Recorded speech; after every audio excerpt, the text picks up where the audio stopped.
Ladies and gentlemen, are you ready? Are we online? Can our guests in the live stream already see us? All right. Dear students, dear freshers, dear alumni, dear friends and partners of MCI, the Entrepreneurial University, what an exciting impression to see you all together in the festive auditorium filled with approximately 1,200 guests from all over the world. Let me express a very, very warm welcome to all of you, to our friends also, and guests from our truly valued partner university, UC Berkeley in California, who will be co-hosting this event. Let me also express a very, very warm welcome to our friends and guests from our dear partner university, Kosminski in Warsaw, where I have the pleasure of being a member of the International Advisory Board. And last but not least, our friends and guests taking part from the Austrian Marshall Plan Foundation, whose ongoing support we highly appreciate. But now, let me draw the attention to our today's distinguished guest, Her Excellency Sviatlana Tsikhanouskaya, who is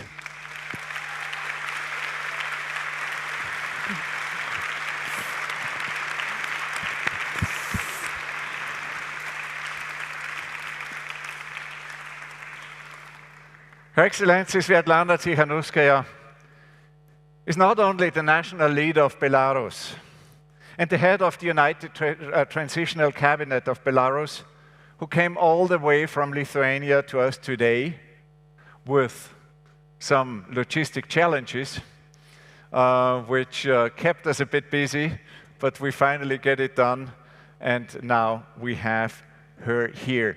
But she's not only this national leader and the head of the Exile Cabinet, she's also a true passionate leader and a personality we highly appreciate and admire. Europe in the world. What about freedom and democracy? We all are truly impressed and touched by the incredible engagement Excellency Tsikhanouskaya, her husband, her family and supporters have been demonstrating to fight for freedom, democracy, and the rule of law. Her husband, Sergei Tsikhanouskaya, is a Belarusian video blogger and political activist who was sentenced to 18 years of strict imprisonment in Belarus for opposing the regime of Lukashenko in the presidential elections. Sviatlana Tsikhanouskaya subsequently fled with her children to Lithuania, founded a cabinet in exile, and stepped into her husband's candidacy for the presidential elections. As a result, she herself was sentenced in absentia to 15 years in prison, which is why this event takes place under special security measures. It is a true honor, pleasure, and emotional moment to welcome you here at the MCI.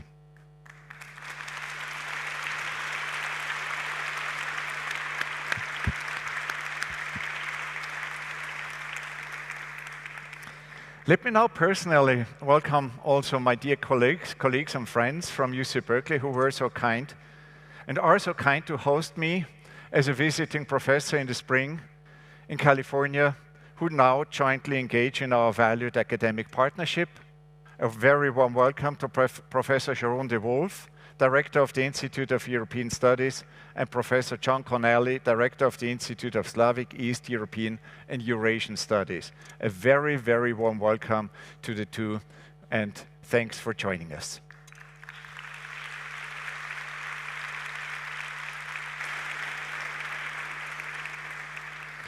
Now, when it comes to the agenda, which will start with a keynote of, let's say, roughly 20 minutes, but no restriction has been given.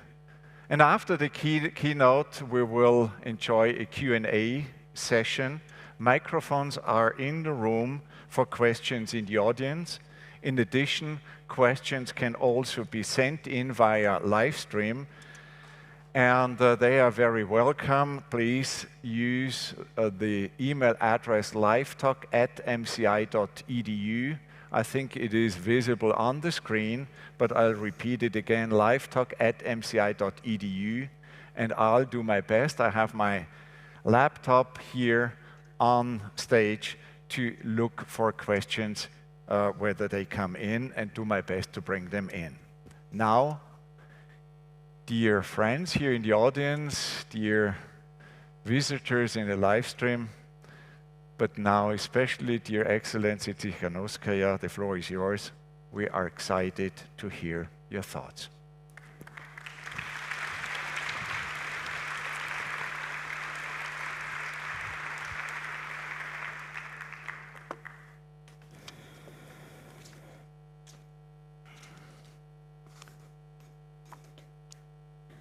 Good evening, dear students, dear professors.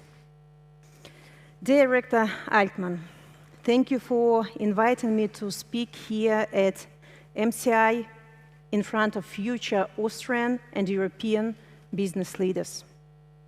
You know, if I was told 3 years ago that I would be given such an address, I would think I was in a dream or a nightmare. I was very afraid of public speaking then. You know, if someone told me 3 years ago that I would be meeting President Biden, Chancellor Scholz, or even Rector Altman, I would think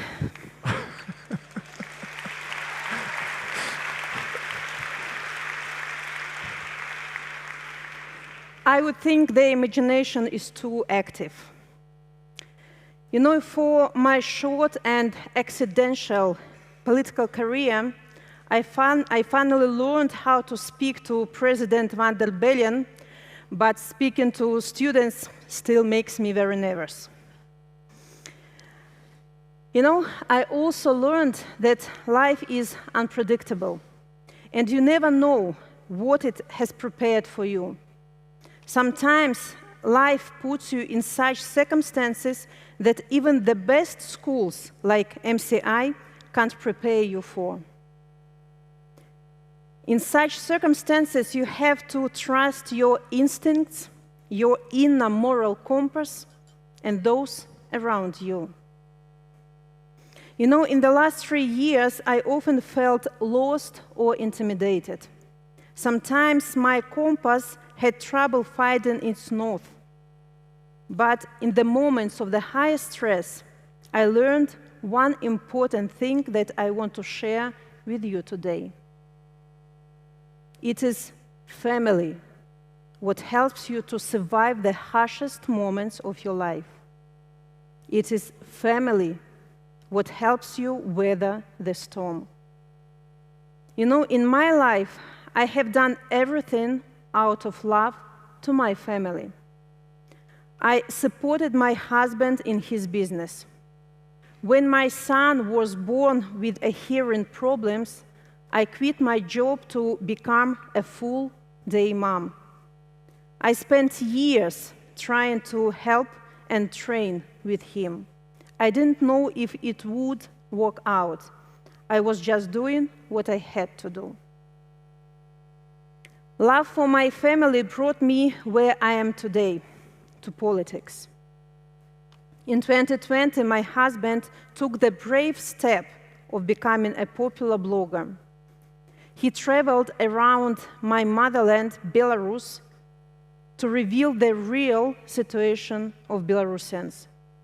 He talked to common people about their problems. He openly criticized the dictatorship. I thought it was risky, but I still supported my family, what he cared about. I cared about too.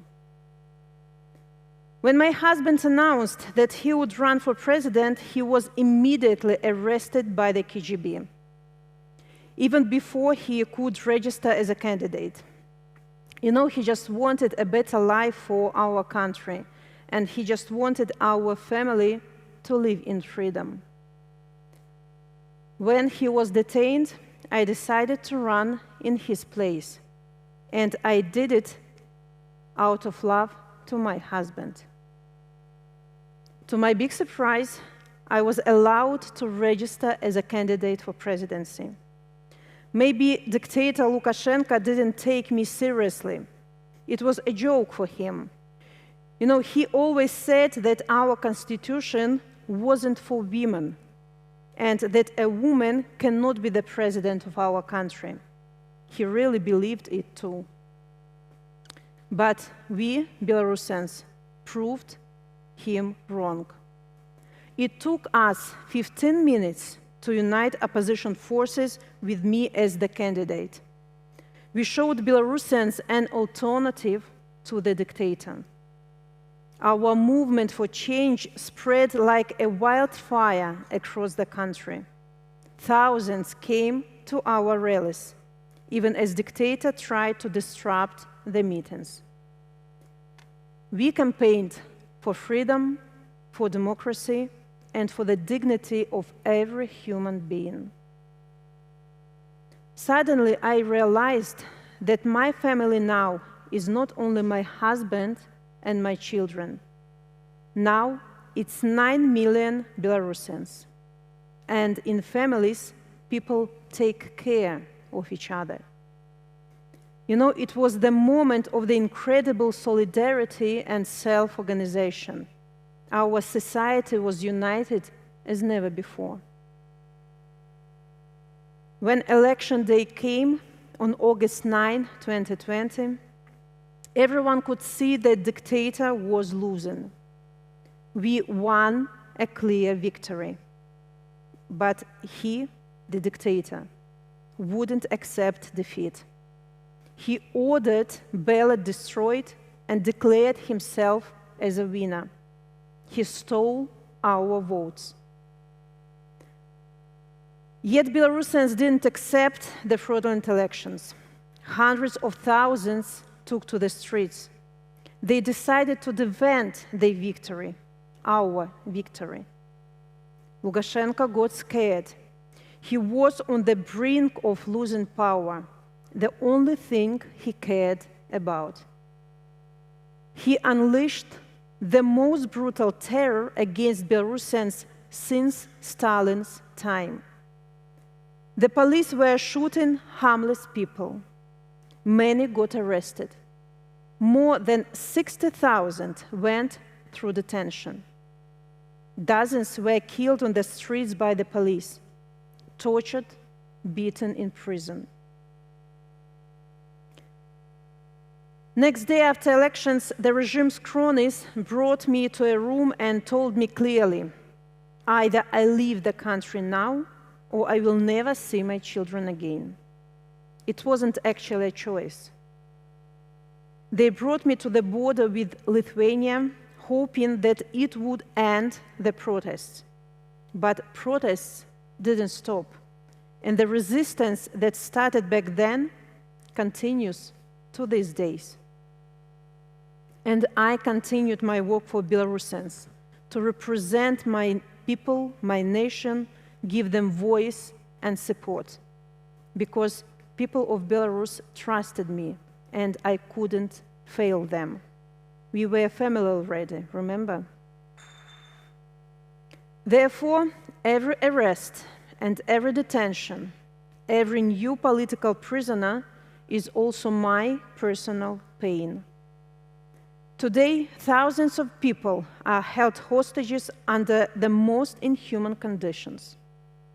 Among them is my husband, Sergei, whom I haven't seen for 3.5 years already. I don't really know if he is alive at all. Among them, Daria Losik, who, like me, couldn't fail her imprisoned husband, Igor, a famous Belarusian journalist. For 2 years, she was struggling for his release. And in the end, they arrested her too. Today, when she is asked in prison what's her status, she always responds, "I'm a political prisoner's wife."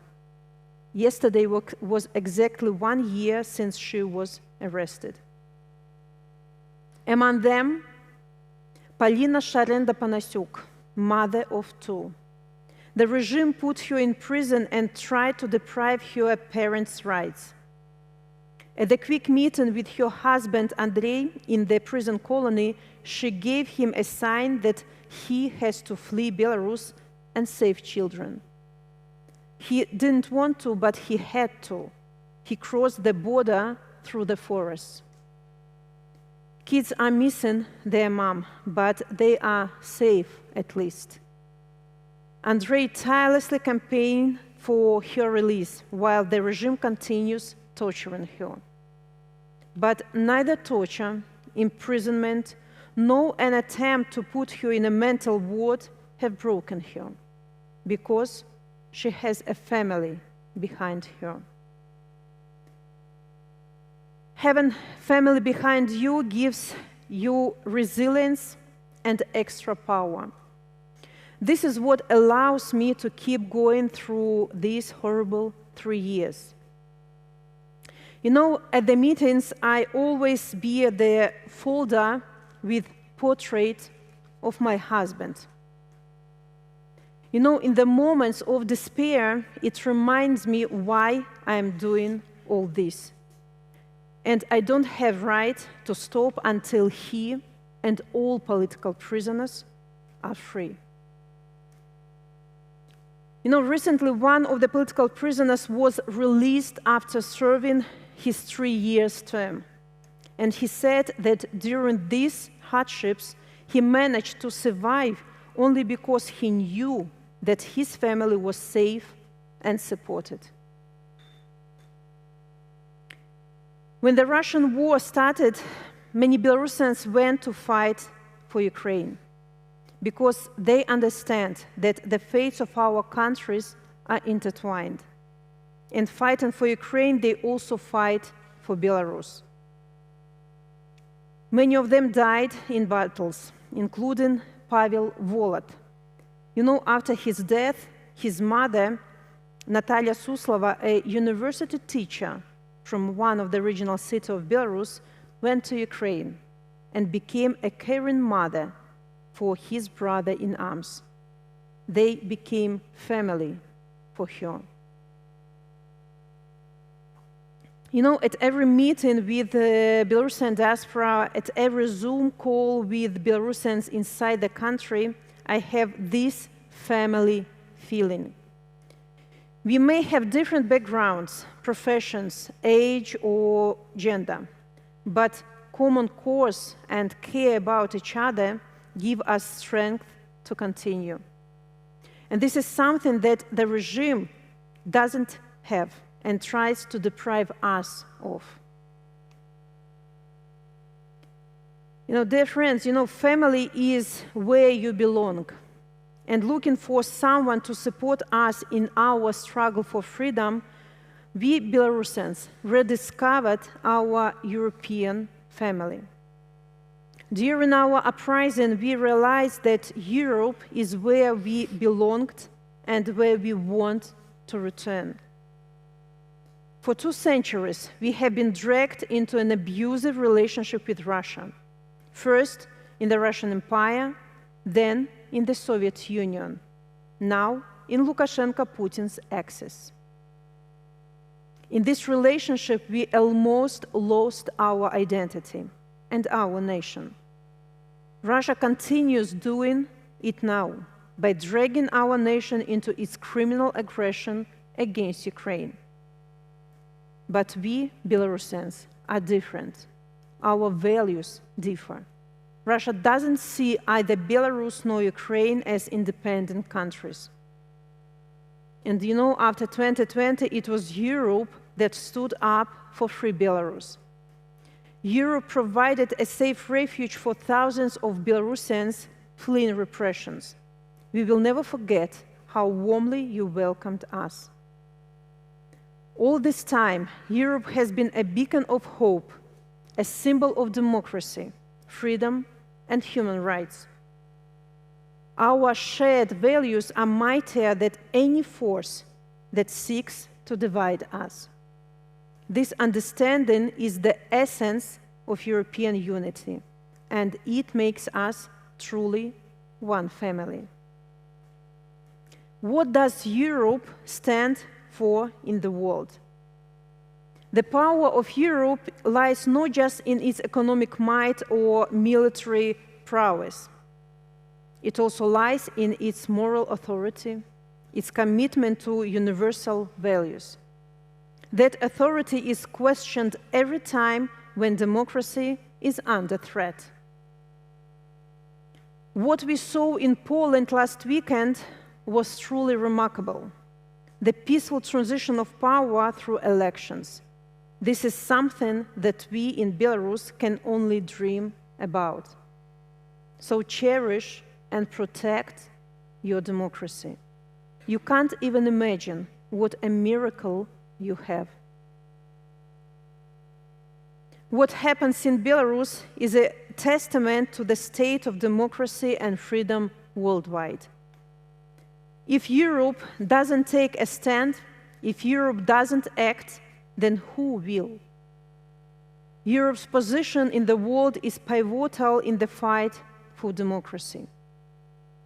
Your universities, your institutions, your debates and discussions, your activism, all these are vital in shaping of the world that believes in the power of a dialogue, in the strength of democracy, and in the dignity of every human being.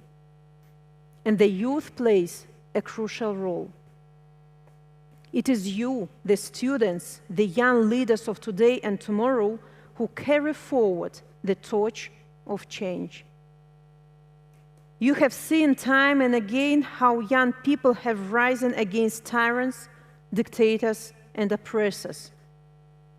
The protests in Belarus were driven by the energy of the youth. The same energy drove the Arab Spring, the protests in Hong Kong, in Iran, and countless other movements worldwide. Your voice matters. Your actions matter. To ensure its place in the world, Europe needs to be united and strong, not just in economic terms, but in its resolve to protect and promote freedom and democracy. Europe needs to remain a beacon, a force of good, an example that other nations can follow. It is also a call to action for universities and other educational institutions. They are not just places for acquiring knowledge. What you teach, the values you instill, the leaders you produce, they all play their role in shaping the future. So let the universities be the breeding ground for the ideas, innovations, and change. And I urge you to be engaged and active, to challenge and to drive change. Support democracy not just with words, but with actions. Engage in discussions, participate in protests, volunteer, vote. Ensure that your voice is heard. Dear friends, the only thing I have to tell you as future leaders is that when your family grows, it becomes stronger. The more you welcome others into your care, the stronger you become yourself. So look for opportunities to care, just like Belarusians care about each other. This is your moment. You are the future of Europe and the world. And you will decide the fate of nations and generations to come. Right now, the fight for freedom in Belarus and Ukraine is a reminder of the privilege of peace. It is a call to ensure that Europe does not take peace and democracy for granted. We need to stand together as a family in our fight against oppression and tyranny. And remember, even in the darkest of times, there is always hope. Desmond Tutu, a South African bishop who inspired the anti-apartheid struggle, said that hope is being able to see that there is a light despite all of the darkness. So, looking at you today, I see a lot of light, and I feel a lot of hope. So thank you for caring for Belarus, dear friends. You know, my dream and my plan is that we are building a new apartment for our Belarusian family. But it is just a single apartment in one large house that is Europe. And we are all together responsible for it. You are responsible for your part as well. But only together we can make this house of Europe our home. Thank you. Long live Belarus.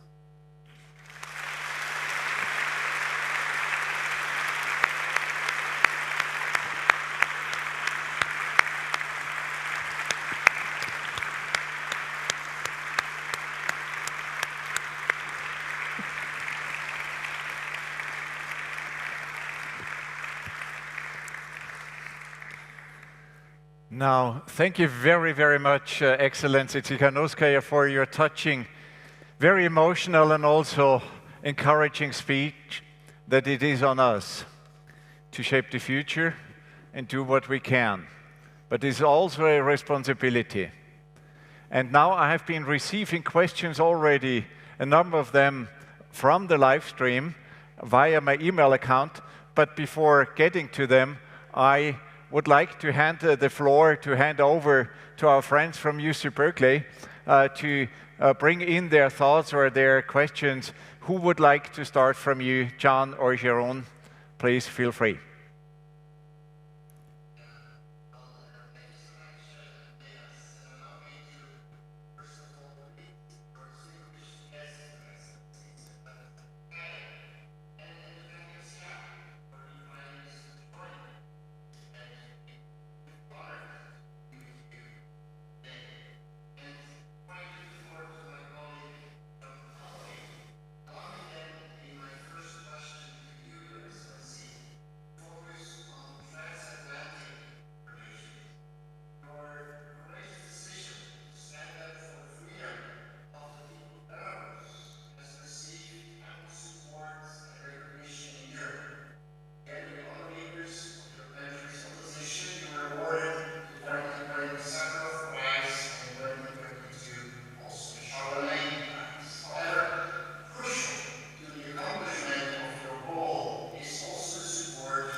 It is a bit difficult to understand here, but what do you expect for what kind of support would you expect from the United States? Is that the question we have for this? Okay.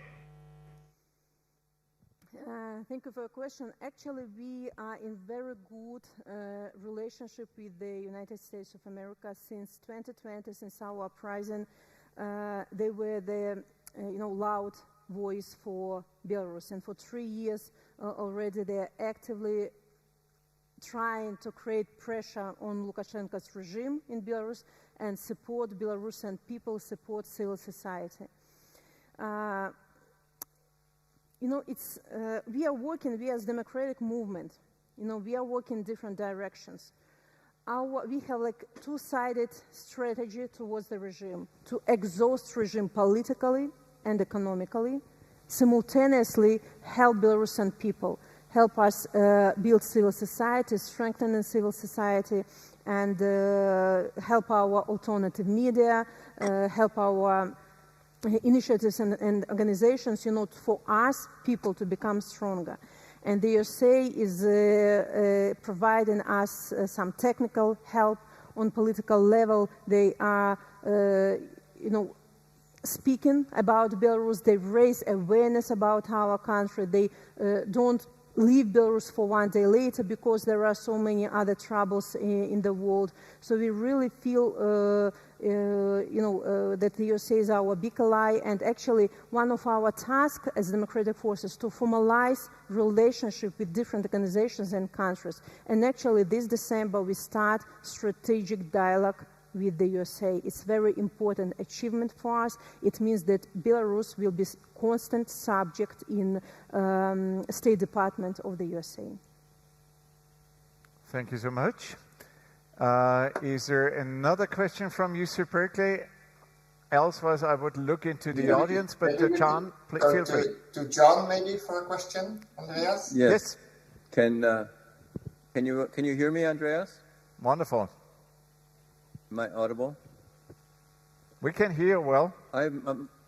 Yeah, great. So my question gets to something that Excellency spoke about, which is the issue of identity, which is a vital aspect to every nation's existence. And we don't know much about Belarus in California or in the United States. And I'm wondering if she could tell us a bit more about what constitutes Belarusian identity, how it's grown over time, how it's special, and maybe how it draws upon local cultural sources for its strength. And what is the intellectual, the cultural background of Belarusian identity? What makes it special in the number of countries that we know about in the region? We know about Poland and the Czech Republic and Slovakia and Ukraine. So what is it that's special about Belarus that Americans should know about? What is special about Belarus? The culture, and I think also the societal context is... Well, the identity. The main word is identity. So the identity. The Excellency spoke about Belarusian identity, that Belarusians had almost lost their identity under Russian rule. So what is the character of that identity? How could you describe it for us? It's very interesting that our national identity, our nation survived at all, because for many centuries from different sides, Belarusians have been oppressed time to time. We as a country were at the crossroads of many wars. The Second World War, for example, that killed every fourth Belarusian person. But for all existence of Belarusian nation, we always were part of Europe. In the Commonwealth with Lithuania, sometime with Poland. So we, as a country, we belong to European family of countries. Only, as I said in my speech, only 200 years we lived under influence of Russian Empire, then the USSR, Soviet Union, and now Russia thinks that Belarusian nation doesn't exist. The same as Ukrainians. They think that we are half nations, though we have our own culture, we have our own language, we have our Belarusian history. Actually, we have even common heroes with the USA. Tadeusz Kostyuszko, who fought for independence of Belarus and who fought for independence of the USA. Maybe not many people know that it's our common hero. So, we as nation is closer to Ukrainians than to Russians. We are extremely different as people. Our language is very similar, it's rather similar to Ukrainian, but absolutely different to Russia.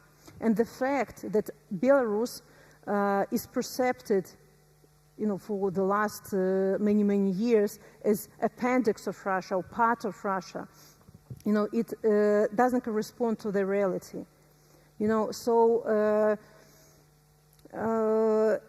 were always people in our country who cherished everything Belarusians, who managed to help our language, our culture, our heroes to survive despite all the repressions our nation went through all these years. And I really, want you to Google where Belarus is, because, back in 2020, when I had to advocate about Belarus and went from country to country talking to ordinary people, like almost nobody knew where Belarus was. They thought it's somewhere near Australia or whatever, but it is in the middle of Europe. We have a border with Russia, Ukraine, Poland, Lithuania, and Latvia. So we're in the center of Europe, at the crossroad, we're between Europe and Russia. So just Google and you'll see.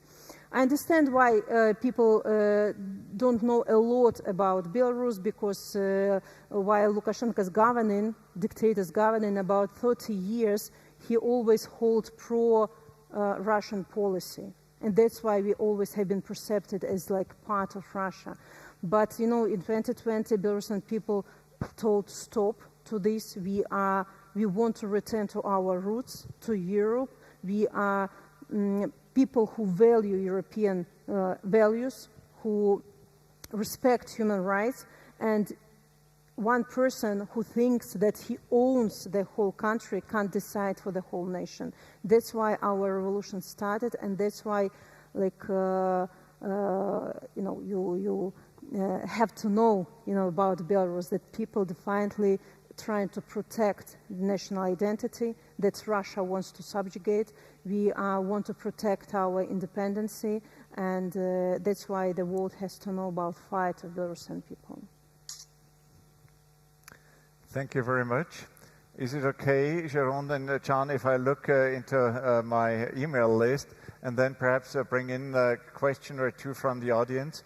Now, Ms. Rona Schulze, at least from the email address, seems to be an MCI student, sent me the question: what are your next plans for the institution you are heading now, for the transitional cabinet, and what are the next steps of and for Belarus? It's an interesting question, because I suppose that, I'm very grateful to this person that she knows about transitional cabinet. Maybe she read it, or he or she read it on the card. But, one of our tasks as democratic forces, I just want to, to simply explain that Belarusian people who are on the ground now, who now in Belarus, they live under constant repressions. Every day in our country, about 20 people are being detained every day, of all the ages, of genders, of all the professions. Because Lukashenko, who is dictator, he knows that as only he stops repressions, there will be again thousands and thousands of people on the streets. So he wants to control people through fear, through constant torturing of people. It works actually, because people are really afraid. Any person can be detained from his work or from his apartment. They put a sack on the head of a daddy, for example, in front of the eyes of children. Of course, it's scary. So people in Belarus live like in a big prison at the moment. Since 2020, because of the repressions, about 500,000 people left Belarus. But people didn't just leave and started to continue their life in prosperous Europe, who gave refuge to Belarusian people. We started to build institutions. We started to create initiatives. We started to renew alternative media that have been ruined inside Belarus. So United Transitional Cabinet is one of our institutions. We living for 30 years under dictatorship, it's very important to study to live in democracy. It's rather difficult, honestly speaking, but it costs this. So we built a United Transitional Cabinet as executive branch of power. We are politicians. And also we have Coordination Council as proto-parliament, where delegates from all the possible organizations, initiatives, political parties, have dialogue or debating about our next movements. So this is how it works at the moment. And United Transitional Cabinet is an institution that that our representatives are working in different directions. We have a representative on international affairs, on revival of law in Belarus, on sanctions, on transition period, on revival of our nation, so in different directions. So I already answered a little bit about our strategy. We have clear strategy of peaceful transition of power. Want to underline that we want changes in our country happen through peaceful transition. We don't want wars, any additional war in the center of Europe. So that's why we insist on this. So as I said, we have two-sided strategies: pressure on the regime and assistance and strengthening of civil society and people of Belarus. Also, we are working a lot on accountability, because for many, many years, Lukashenko's regime committed many crimes in Belarus, and democratic world always appeased him, forgave him, for this. And now Lukashenko has, since 2020 already, he has a long record of crimes against humanity. His regime is torturing people, killing people, humiliating people constantly in prisons. This regime hijacked airplane, actually, back in 2021. This regime created migration crisis on the border with our Western friends to create pressure on Europe to decrease their assistance to democratic forces of Belarus and for Ukraine. Also, Lukashenko dragged our country into the war. You know that the first missiles that have been launched to attack Ukraine were done from Belarus. Lukashenko allowed this war to start from our territory against the will of Belarusian people. And recent crime Lukashenko has is abduction of Ukrainian children to Belarus. You know that Putin, President of Russia, was given arrest warrant for this crime, for abduction of orphans to Russia. Lukashenko is accomplice, in this crime. So we are working a lot to drag Lukashenko to accountability for these crimes. We can't do this now in Belarus because it's legal default in our country. It's constant tyranny and terror in our country. So we are trying to use international courts, international platforms of justice to start a special investigation on Lukashenko's crimes. It's difficult, honestly speaking. I will not give many details, but from my point of view, there are international institutions that don't work effectively, but it's political issues. So it's about accountability. So this is our path at the moment, but Belarusian people are in very difficult situation, and we understand that it's our responsibility to fight for our country, to return Belarus to Belarusians. It's our obligation, it's our responsibility, but we need support. We will not be able to do this alone. And I want to underline that independent, free Belarus is important not only for Belarusians themselves. It's important for the peace and security for the whole Europe, because without free Belarus, there will be constant threats to our neighbors from Russian Empire. So it's helping Belarusians is not a charity, is investment into the future security architecture of the whole region, of the whole Europe, actually. Thank you for this very, very encouraging and also, I think, important answer. Now, let me look into the audience as promised. Is there also already rising hands in the room? It's a bit difficult, but I think I see some of them. Microphones will come to you, and if you would please just briefly tell us who you are and then start with a question. Please get up. Yes. I'm not sure if it works, yeah. I'm Simon Gashnik. I study at MCI at the first semester of my master's. And I would have the question, as you mentioned, that Europe should support Belarus. So how would it be possible for Europe to support Belarus, considering that Russia identifies Belarusian people as half Russian, without sparking a worldwide conflict from your perspective? Could you repeat the last part? We have a bit of an echo here on the floor. Okay, yeah. The question is, if Russia identifies the Belarusian people as half Russian, how would it be possible for Europe to help and support without sparking another conflict? If Russia? Russia tries to, adopt Belarusian people as being Russians, and now how could Europe act or react and support Belarus? One question. One question, perhaps another one or two of them, please.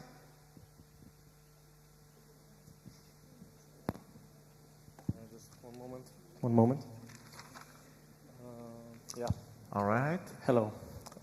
First of all, I would like to thank Mrs. Sviatlana for appearing.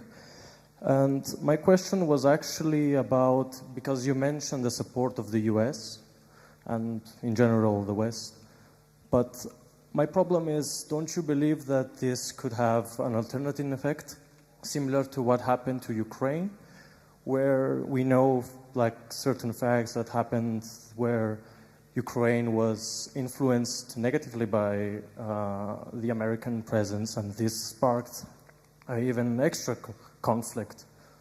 So this could be even potential worse case scenario for Belarus. That's it. All right. And can you please clarify what do you mean with that the USA influenced, in bad way on Ukrainians? Can you? Yeah, I mean about the whole Biden and Hunter case, where he had supposedly a lot of pharmaceutical and I think medical equipment in Ukraine stored. That's it. But was that a political case or a business case? It was a business case, but it somehow it was in a sense that the U.S. wanted to protect its cases, let's say, and assets, to say the least. So, yeah. All right. May we collect another question and then let you answer? Yes, please. Hello. Richard, it's nice to have you here. This is Sviatlana. I have the question. U.S. and Belarus representative, how would you wish the Belarusian spring should look like in the future? Thank you. Thank you. So is it okay to respond to the three of them and then perhaps look again to our friends in California? Yeah, let's try. Yeah, thank you so much for your questions. So first of all, about how Europe can help if we know that Russia wants to subjugate Belarus. So first of all, I really want the world to get rid of the idea that Russia has right and can subjugate any nation they want. You know, the whole world, actually, democratic world, allowed Russia to do this for many years, didn't pay attention to this. Dictators have been appeased, and every new, maybe politician thought that I will re-educate dictators, but this has never happened. And sometimes I think that, with this silence and undecisiveness, democratic world gave the feeling that dictators are almighty, that they can do whatever they want. And we see the results. You know, Russia in 2020 influenced or interfered into Belarusian uprising. Maybe at that moment they already knew that they will try to invade Ukraine, and they needed launch pad for attack, and that's why Russia at that moment supported Lukashenko. And for many years, the democratic world maybe thought that it's better not to interfere because it's good business with Russia, closed eyes on human rights abuses. But now we see that tyrants or dictatorship is like cancer. If you don't cut it to the last cell, they will spread further and further. And now what dictators are doing, they are uniting with themselves, to fight democracy. What's going on in Belarus and what's going on in Ukraine is not just the war for territory or to subjugate, the countries. It just attempts to counter democracy. They're challenging democracy. They're challenging democracy. You are not strong enough to answer to us. You are too weak. They crossing red line after red line. Lukashenko hijacked airplane. Was he brought to accountability for this? Not. Okay. Next, he's organizing migration crisis. He's humiliating people, torturing people.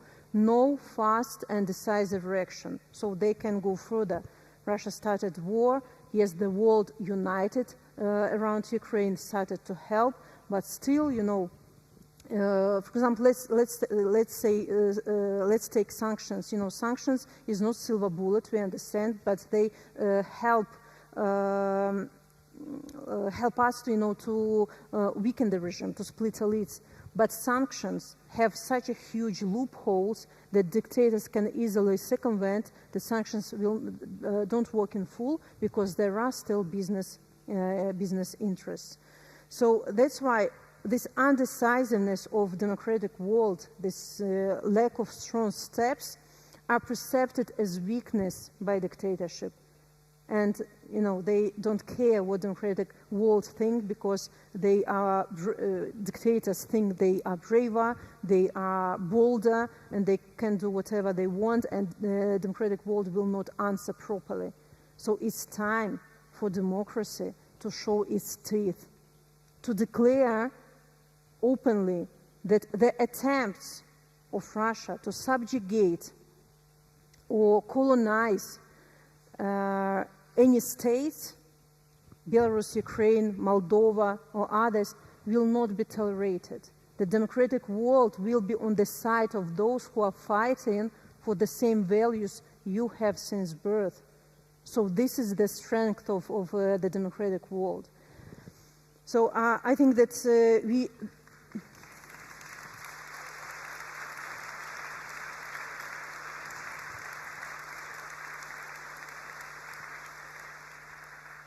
I think that democratic world actually is strong enough to stop thinking what Russia will say.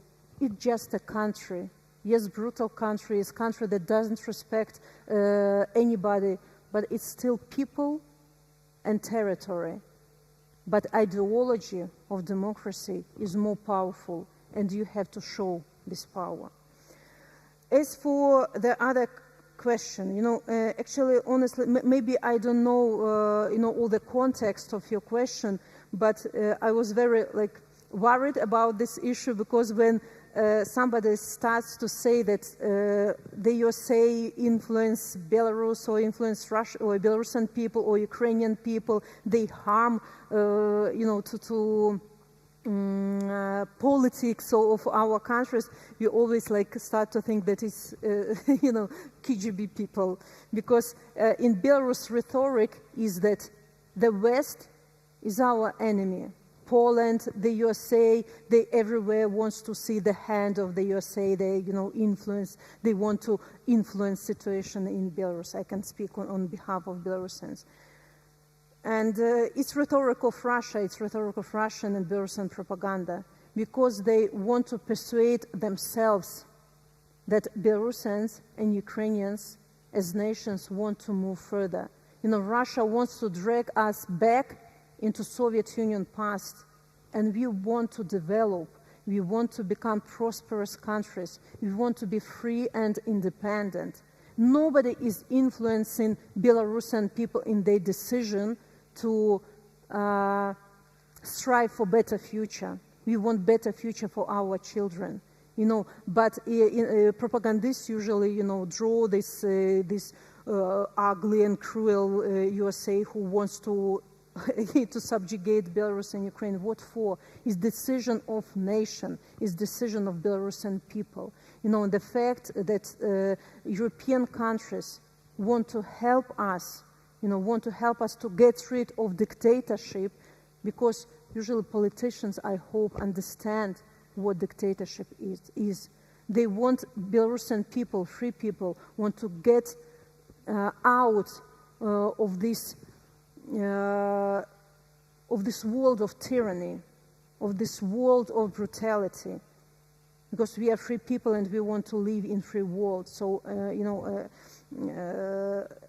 I don't know how Ukrainians answer this question. If they think that the USA influencing somehow in bad way actually their politics or their life, I don't know, but for sure it's not Belarusian case. And Belarusian Spring.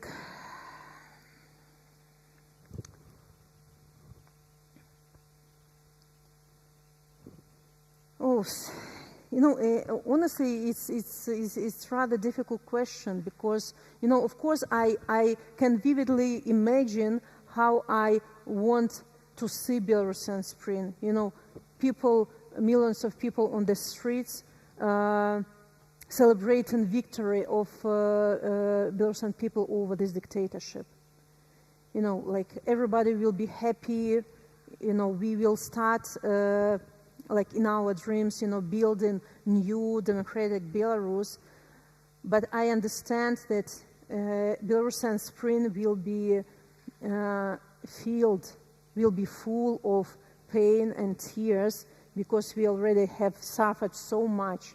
There will be thousands of released political prisoners who are in awful physical and mental condition, who will need long rehabilitation.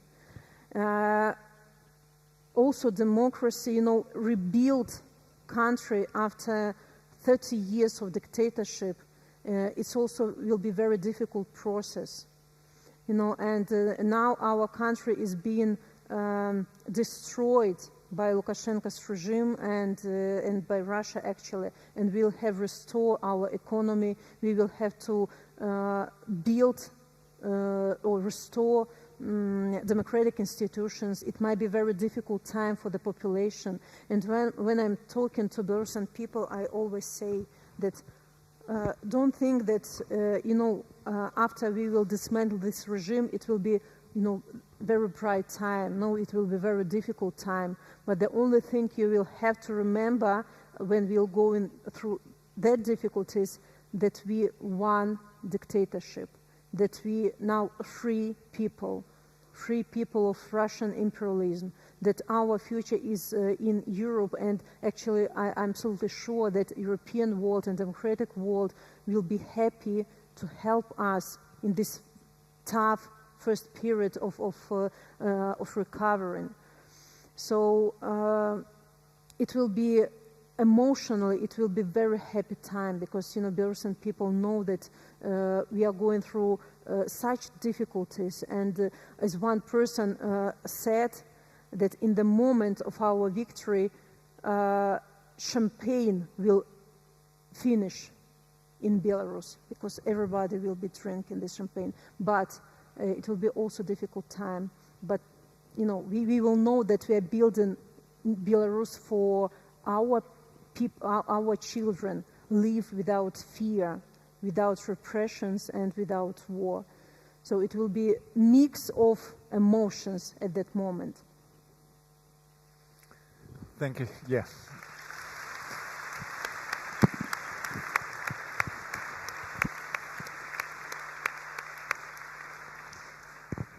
Now, before giving the floor to our friends from California, I would like to bring one question in from which has been sent by a professor from the MCI who is Ukrainian but was born in Belarus, and he has been waiting, I think, for an hour. So please, if I may bring that in.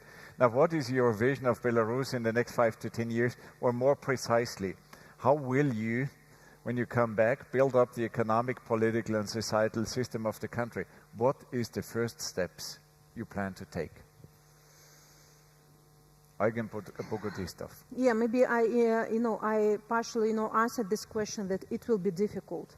Already now we are working on future reforms, just to start fulfilling them very fast, after dismantling of the regime. I said already that we will have to rebuild all the institutions. We have to adopt new constitution, first of all, because the constitution we have at the moment that was adopted by Lukashenko, that president in our country has superpower, that country belongs to him. And we want a parliamentary, presidential country or parliamentary country, like most of democratic countries. So we'll start to build democracy. So institutions, economy. Of course, we'll have to evaluate in the future at that moment in what state our economy is, because now we see that Lukashenko is selling actually our country piece by piece to Russia, selling our enterprises, and of course we will, as I said, evaluate, what should be restored, what should be, changed, what businesses should be given to private businesses. We have economic team who are working on this question. I'm not like a professor in everything, I can say on political level. About civil society, there will be no necessity to restore civil society, because we now, some people in exile, some people in Belarus, they are continuing to build organizations, to work in these organizations. Who are in Belarus, they are working this undergroundly, who are in exile working openly. But still, our civil society now is much stronger than it was before 2020. Also, we are strengthening our national identity now. More and more people started to speak Belarusian language, because no one empire can subjugate a country with a strong national identity. Now we are actually going through a process that Ukraine went in 2014. Because at that moment, I think Ukrainians realized how important national identity was, and most of the population started to speak Ukrainian language. Now we are going through this process now. We are studying our children in Belarus, and mostly in exile, because honestly speaking, in Belarus now, for speaking Belarusian language, you can be put in prison. For reading Belarusian books on the streets, you can be put in prison. So language became a tool of resistance as well. Though Belarusian language actually is our official language, but regime, state, Lukashenko hates everything Belarusian. He's the most pro-Soviet, pro-Russian person in our life. So, I can't answer precisely, this question, because I'm not economist. I'm not very good at all the spheres. And we will need medicine reforms. We will need educational reforms. But as I said, in our transitional cabinet, our representatives are working on these questions. Maybe it's not ideal. It will be not ideal system at the beginning, but every country went through the process of development, so I think that we will manage. I think that transition of power and transition to democracy will be rather smooth in our society. And of course, I want to believe that our relationship with Ukraine will be restored, and will be stable, and we will renew our trade relationship with the Ukraine that have stopped because of the beginning of the war. And I hope that Ukrainian governments and Ukrainian people will never make any deals with Lukashenko. When the war has started, and as I said already, the first missiles have been launched from Belarus, for Ukrainians, Belarus immediately became country enemy. And they started, to say that Belarusians are co-aggressors in this war. And it was very tough at the beginning of this war to realize that Ukraine, our neighbor, Ukrainians, our closest nation, because we have very similar language, as I have said, that they perceived us as enemies. It was very painful.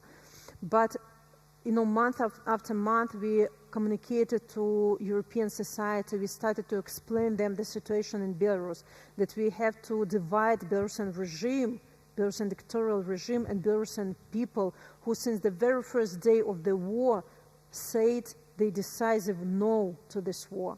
Our Belarusian partisans disrupted railways in Belarus because they wanted to slow down Russian equipment going to Ukraine. Belarusian military volunteers fighting on Ukrainian battlefields shoulder to shoulder with Ukrainians. Belarusian people in Lithuania, Poland, who started to help Ukrainian refugees, because we know what it means, to grab your child, grab one bag and leave your country, leaving everything behind you, not knowing your future. We really felt, knew what Ukrainians felt at that moment. So now our relationship with Ukraine is much, much better than at the beginning of the war. And I'm grateful for the improving this relationship. So I believe that future Belarus, free Belarus, independent Belarus, will be reliable partner for all our neighbors, and will be a country where peace and security for nearby countries will take place. Thank you so much. Now yeah.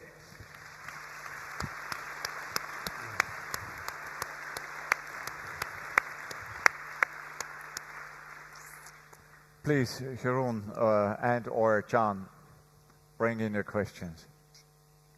Can you hear me, Andreas? We can hear well. Can you hear me well? Yeah. Okay. I had a follow-up question on the previous question, actually, and my follow-up question is about your long-term goals for Belarus. So, in your very powerful speech today, you said Europe is where we belong. We Belarusians are part of one European family. And this brings up the question of EU membership. Mm-hmm. Could you please tell us how important EU membership is as a long-term goal for you and the government of exile you are leading? Actually, thank you for your question, because I forgot actually to mention it when I'm saying about our European roots and that we want to return to our European family. Of course, I want to say that our ultimate goal is membership in European Union, because it is a family, actually, and we want to return to our family. So there is consensus among Belarusian people that our future is in Europe, our future is in European family, though of course we understand that it's a long path. We actually don't know when it can happen. That's why we are preparing for this moment already now. That's why we are formalizing our relationship with European Union, with the Council of Europe, with all the possible institutions within Europe, with European governments, with European Parliament, for them to see that we are reliable political partners, that we are on the one wave with you, that we are already working on the future reforms together with Europeans for this process of our partnership with the European Union, will be smooth and fast. Also, we maybe it's not understandable for our students. Our constitution is looked through by Venice Commission, if you know what it is. For our constitution was good for was like corresponded to all the norms and standards of European constitutions. So we are working on our European future already now. So yeah, our long-term perspective, of course, is partnership. Is partnership in European Union. Mm-hmm.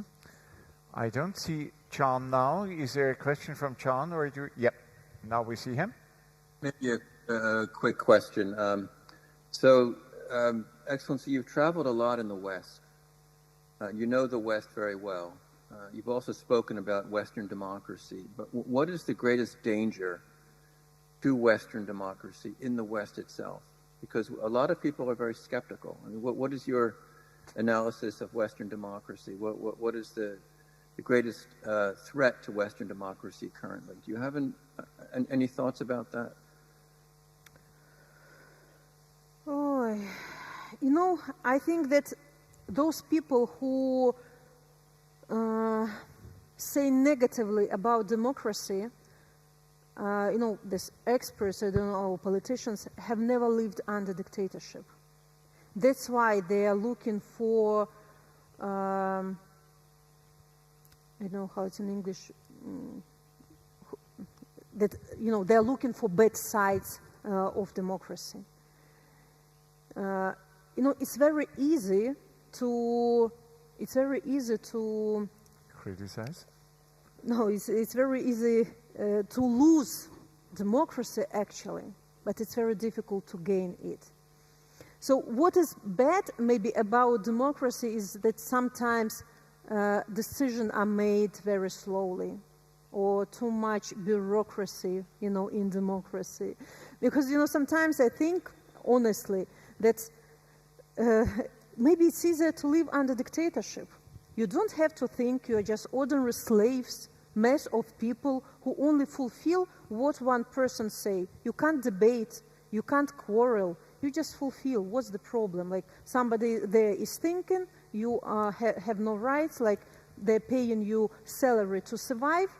Wonderfully, you know, you don't have to think critically. But in democracy, why it's difficult? Because you have to take responsibility.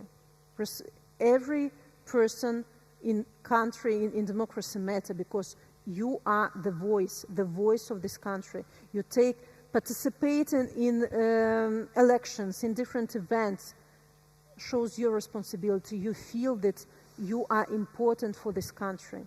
Your voice is important.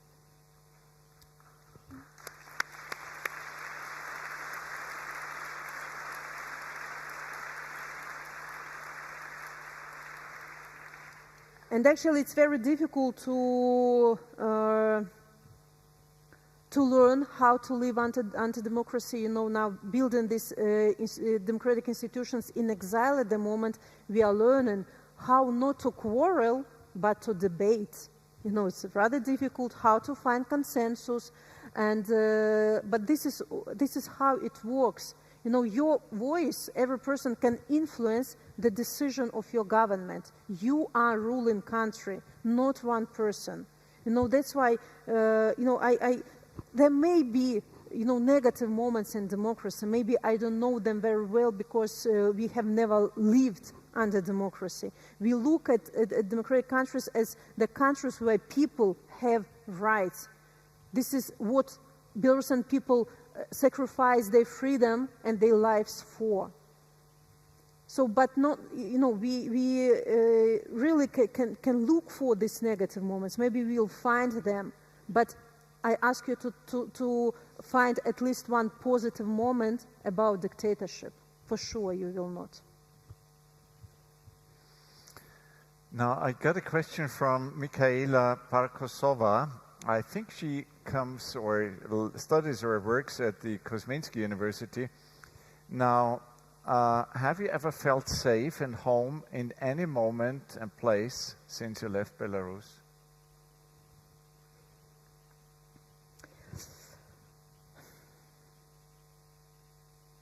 Look, I want to believe, and I actually believe that living in Europe, you live in safe world.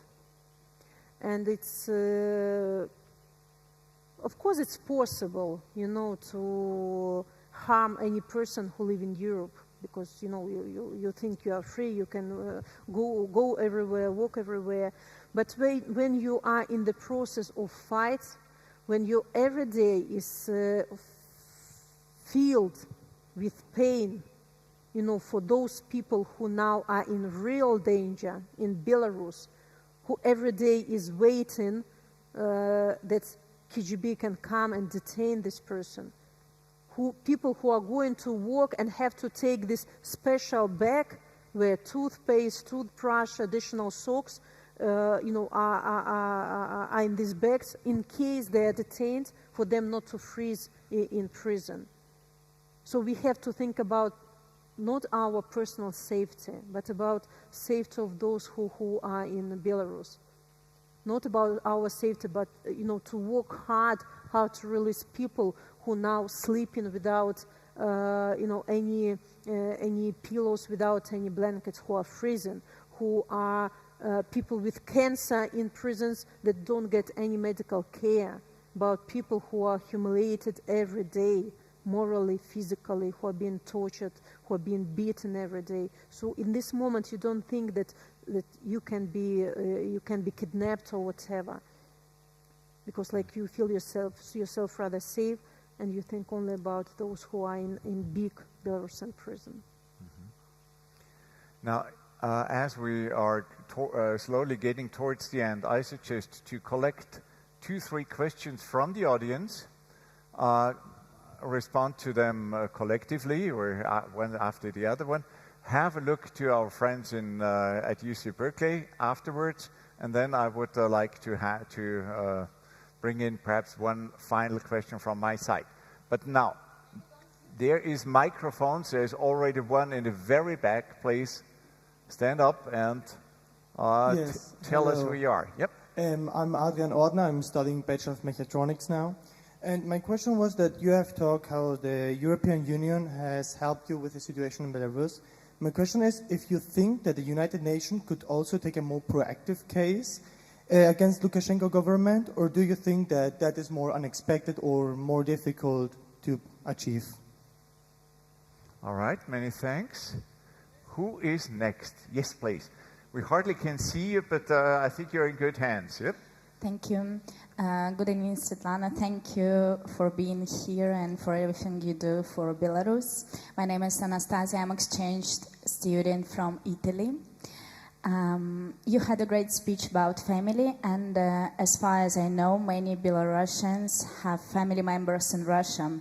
Will Belarusians take care of Russians and fight for freedom and democracy for them, keeping in mind that Russians are not equal to the Russian state, and just as Lukashenko is not equal to Belarus.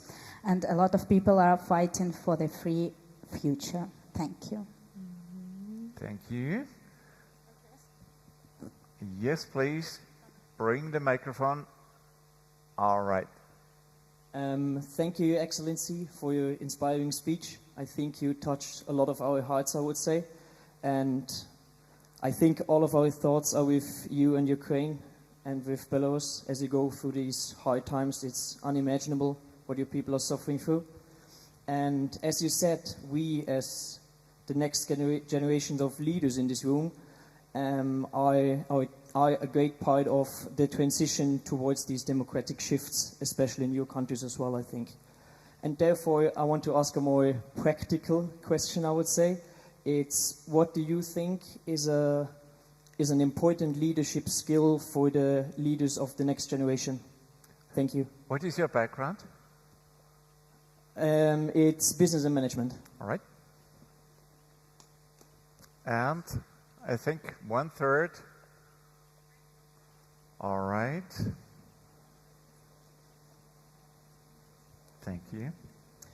Hello, thanks for your words. I have the question if, what would you recommend to... What is your name and background, please? I'm Leda. I'm taking a master's in social politics, social management, and social work. And part of my family is living in Belarus. And I want to ask, what would you recommend to stay in contact with young people from Belarus who are afraid to talk about politics because friends got arrested or had to leave the country?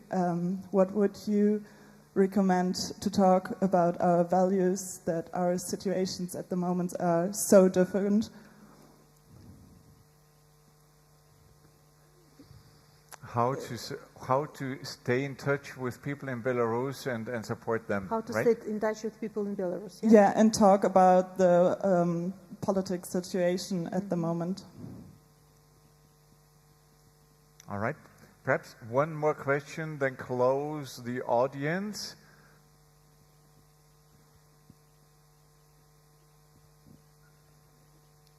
Hello, my name is David Frommelt. I study international business and law, and we talk a lot about the future, what your goals are. But for me, it is not clear, or it didn't came clear. I live in a democratic country, luckily, but you live in a dictator. So how you can convince the people exactly from your goals, because Lukashenko is controlling his country, and so of course you can tell it here in Austria and all over in Europe, but how you can go sure that these topics are also getting recognized from the Belarusian population, because in the end they have to make the change and not we. Thanks, David Frommelt, and please apologies for not taking a question from your email. I have, I think, 20 of them now waiting in the waiting list. Now it's on you. Okay. So I will try to be very brief on each question about UN structures. Of course, from perspective of any country that is fighting for against tyranny or for democratic changes, we all want to see UN structures more effective, more decisive, and there are problems with this, honestly speaking. For example, for 3 years we are trying to convince UN to raise the question of Belarus during UN Security Council or UN General Assembly, but it's still not there. So we are working with UN structures, with some branches. It's a very close relationship. Some are not. But we are, as people whose relatives and are beloved in prisons, and people who have to release and return our country back, we are knocking all the doors. Not all of them are open for us because our situation is not conventional, actually. Power is seized by regime. Belarusians are fighting, have voice, only those who are in exile. But, it's our aim to release our people. That's why we are knocking all the doors. And most of them are opened. Some of organizations and structures are not brave enough to work with us, but maybe in the future they will be. The question about Russia, you told that many Belarusians have relatives in Russia, many Belarusians have relatives in Ukraine as well. And, we understand that for many, many years, again, I'm returning to this question that, why Belarusian people, why Belarusians became responsible for the Russians. Why? We are fighting for our country. We have our national interests. I understand that there are some opposition groups in Russia and in exile as well, and our representatives of Belarusian Democratic Forces are communicating with them, of course, because we share tools how we can fight dictators. We have different contexts, don't forget. In our country, we are absolutely sure that Lukashenko is illegitimate. We proved this, we know this, and that a majority of Belarusians are against him and against the war. It's a pity to see that in Russia, the situation is different. In Belarus, you will never see a person who who will show these Z or V signs, or who will say that we are for the war in Ukraine. In Russia, it's a pity. We see how population is reacting on these questions. In Belarus, people are under repressions, and if you directly ask him, do you support invasion of Russia to Ukraine, people will keep silence because they can't say, no, I'm against the war, because those who are supporting Ukraine, they also became enemies of this regime. But they will never say that, yes, I'm for war, or show Z or V signs, never. This is how Belarusians and Russians, change. And I ask you not to put our nations into one basket, because Lukashenko's policy always was pro-Russian one. So we are changing with Russian opposition, tools how to fight. We take something from them, they are studying, from us. But, it's not obligation and responsibility of Belarusian people, to fight for Russian nation. We, as I said, we have our national interests. Of course, we want Russia to, to change, to be also democratic, but it's up to Russian people to decide. If there is consensus in the society that they want change the country, we will hear their voices. We hear, of course, some opposition groups. We know that there are political prisoners also in Russia, but we don't see, consensus. In Belarus, I know that it is consensus. You say that Russia doesn't mean Russians. Of course, partially, of course not. But, I really don't want to speak on behalf of Russian people. I speak on behalf of Belarusians only. So as for leadership skills, for future leaders, it's difficult because I myself having rather short political career and rather short experience as leader. I maybe even don't have right to give this advice, but what I want to say, maybe be daring, because we Belarusians were afraid to speak for 20 years. We were afraid to speak. And only in 2020 we dared to speak up. And that's how we, Belarusian people, actually showed the true leadership. Don't be afraid to make mistakes, because only those don't make mistakes who is doing nothing, and you know this. Be persistent, because one of my comrades, Maria Kolesnikova, who now also in prison, she got 11 years in prison. She always repeated, we were rallied together, we were 3 women were on the stage, and she always repeated, go on, go on, go on. She told it to Belarusian people. So this is like advice for you: don't stop, go on. And be like my husband. Don't think about yourself only, but think about other people. And don't be egoistic. My husband was successful businessman, and he could, together with us, could live wonderful, rather prosperous life. But in particular moment of his life, he just, maybe it comes with age. When you become more adult, you start to think about something broader than only your small family.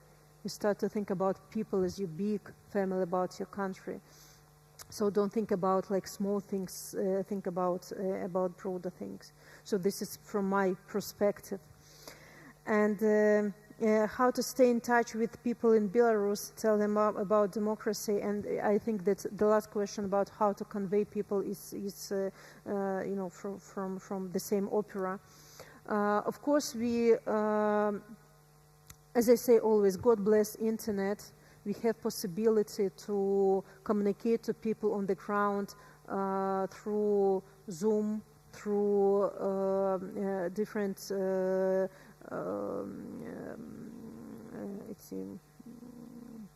social networks, YouTube. We have possibility to spread our messages, to tell the truth to people on the ground. For me personally, every week I have 2 hours, I call it office hours, when anybody from Belarus or abroad can call me and have personal conversation with myself. Usually it's people from Belarus who are calling to me. They are sharing their ideas, they are asking for assistance, they sharing their initiatives.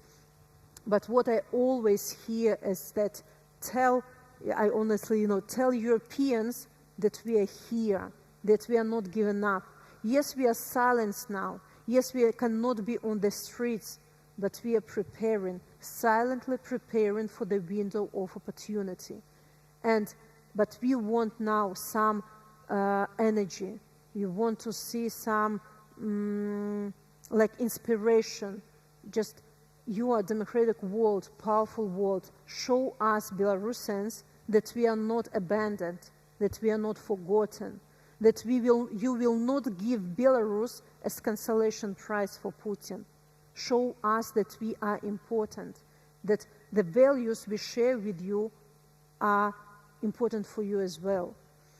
And we have many, and actually Belarusian resistance is alive in Belarus. It's not visible because when you go to the streets with anti-regime lozung or pro-Ukrainian lozung, it will cost you years in prison. If you donate to Ukrainian army, 20 euros, 6 years in jail. If you tweet, for example, of so-called extremist media, 15 years in jail. Do you think it's the price of human's life? So that's why people now went underground. They built societies underground where people are preparing.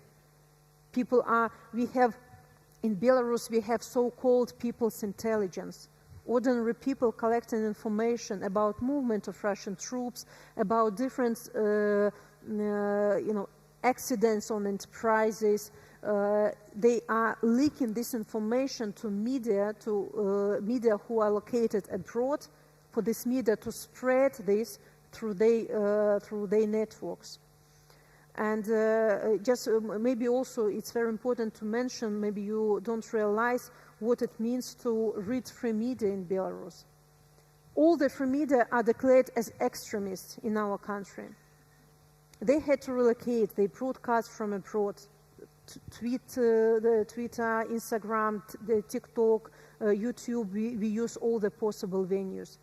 But when a person inside country is reading this news or watching YouTube and didn't erase the history of searches in time, and when KGB detain any person on the street, they immediately start to check mobile. And if they see that this person was searching for information about the war in Ukraine or put in some extremist media, immediately this person will be in prison.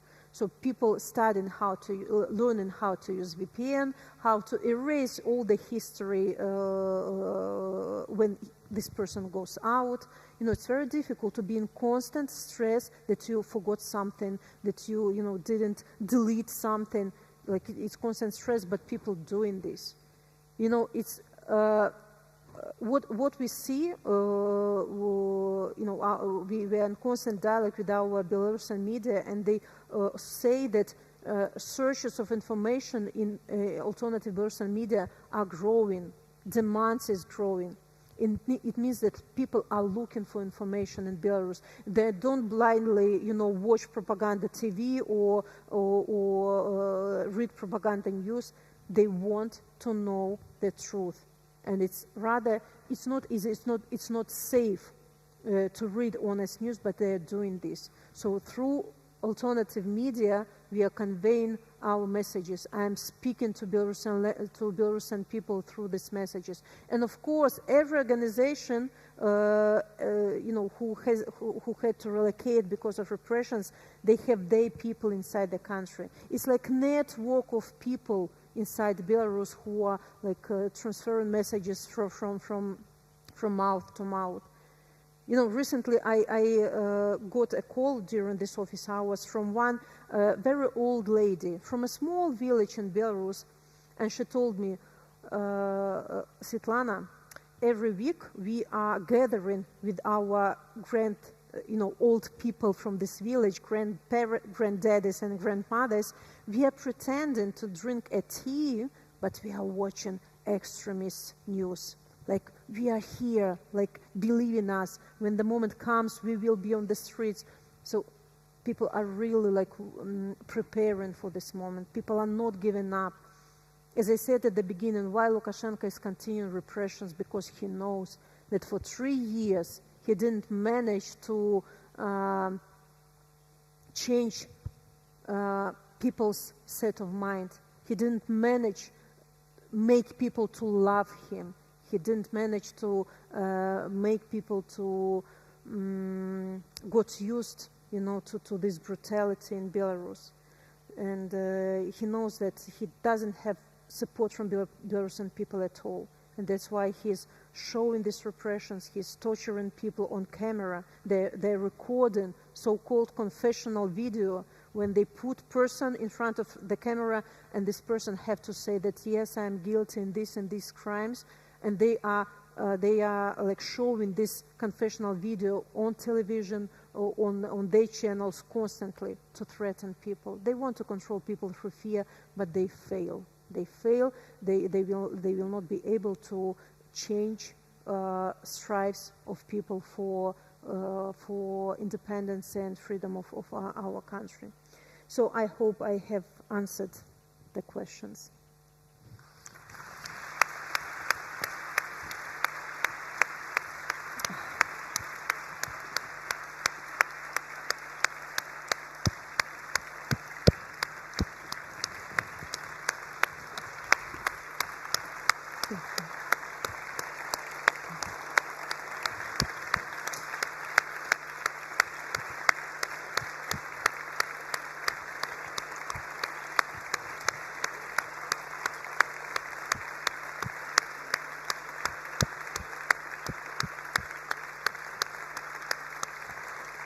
Could there be a better closing remarks?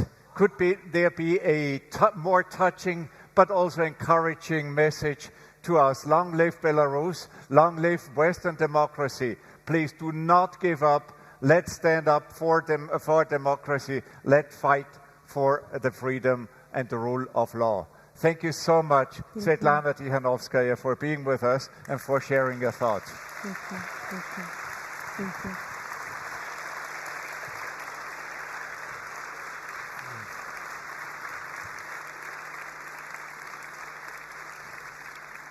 Thank you so much. Please stay with us for just a few final remarks, because I think it is also a matter of honor and a matter of principle to express our gratitude.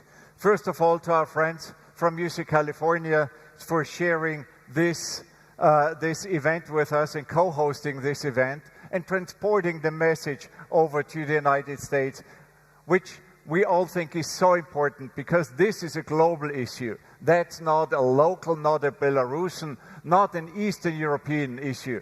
That's an issue, that's a message, and that's, I think, a very, very important issue for the entire free world.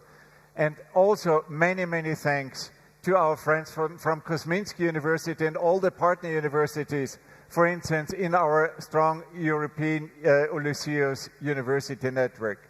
Thank you so much to Bettina Stichauna and Janine Brokesh and the entire teams around them for organizing this very, very important event.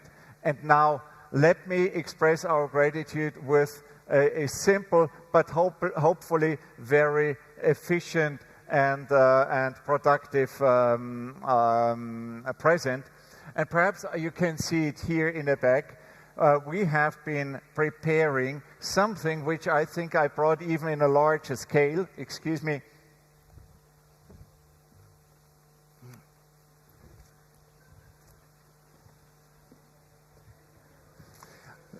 So let's do it this way. Now, we have been thinking, now how could we support the people, the young generation of Belarus? And we have been preparing a Sviatlana Tsikhanouskaya scholarship. So that means that any Belarusian student going through our application process and finding your support will be able to study for free of all the tuition fees applying to non-European nationals, but studying to the very, very limited Austrian regulated student fees, which is very limited, so the student fees you are studying with. Now, we all hope that this will contribute to the freedom and to the development of Belarus. And if we can provide additional support, especially also to your husband and to you, to the Exile Cabinet, let us know. Thank you so much. Thank you. Now,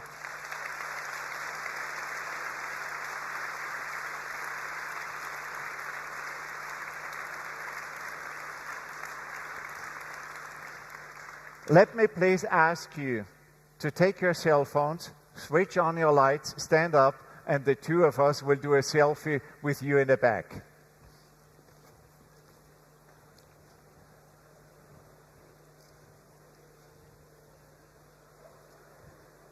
Can I show it? Yeah.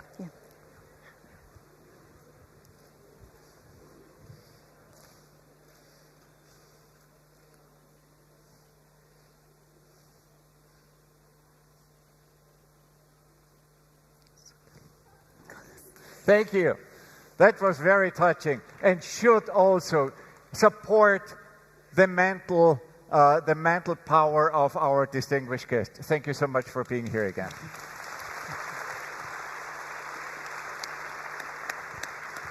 Thank you. Thank you.